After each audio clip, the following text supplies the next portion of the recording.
Eating with Charles by my side. Today is Wednesday, 30 July 2025. I'm Tanis, she, her, hers of Seattle. And for this dining with, I've got a screenshot of screen grab of Charles Leclerc, Formula One race car driver. And he's a Puma brand athlete. And so this was a interview / podcast with Puma, the brand that I have previously watched. And so the screen grab for the particular, what he's talking about is kind of his dreams and where they came from in his childhood in Monaco for becoming a Formula One race car driver. And I have a cup of noodles, Nissin chicken flavor. I'm going to eat as I go through. So it looks like this. Okay. And so I thought that was an interesting one. Where do sporting dreams come from in a sporting career? So kind of more on the vehicle racing end of things. Like, yeah, if one's making a career out of it, a profession out of it, where does that choice come from? And so he says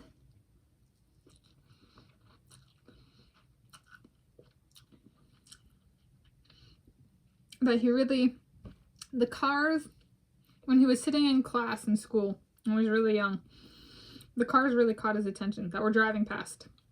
I was like, yeah, that makes sense to me.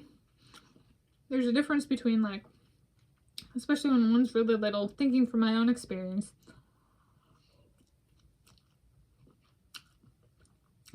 There's like, so let's say riding around in a minivan kind of thing with my family. I'm not very tall, and I get to ride in the back, and I'm the youngest of all human offspring in my generation of the family. So that meaning, especially when I'm young, I don't really get first pick on anything because, you know, it's firstborn gets first pick. And that gets played a lot, so I don't really go say. So then, this is me attempting to put myself in his shoes. So then, you know, I'm sitting in the classroom, and a car drives past, and it's like a really cool looking car, and it'd be fun to go that fast. It'd be fun to drive. It's a really kind of basic uptick once one's been a passenger. You know, a change of vehicle, speed, maybe it looks good. I was like, yeah, that story kind of checks out. Per my, yeah.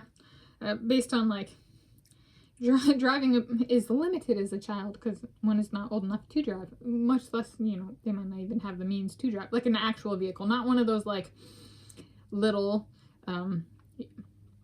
cars that, like, a toddler could drive.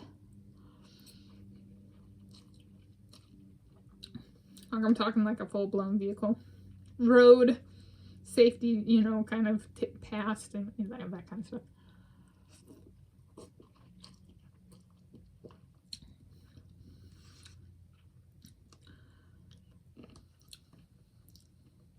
Yeah, so it checks out for me.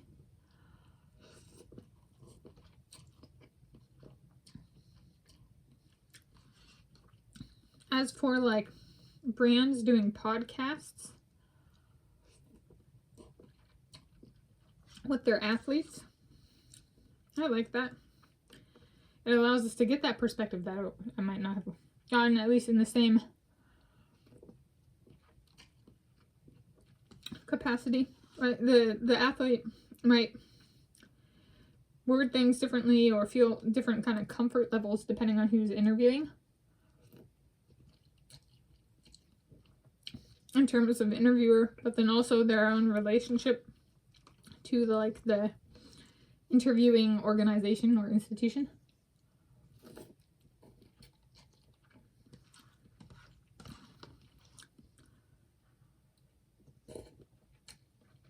So That's the one thing I'm trying to say is thank you, Charles Leclerc, for doing this interview / podcast. So I could learn a little bit more about you. And we could learn a little bit more about you. The squirrels are like, yeah, we got squirrelepathy. We saw it, we heard it, the whole thing, when she watched it in her room.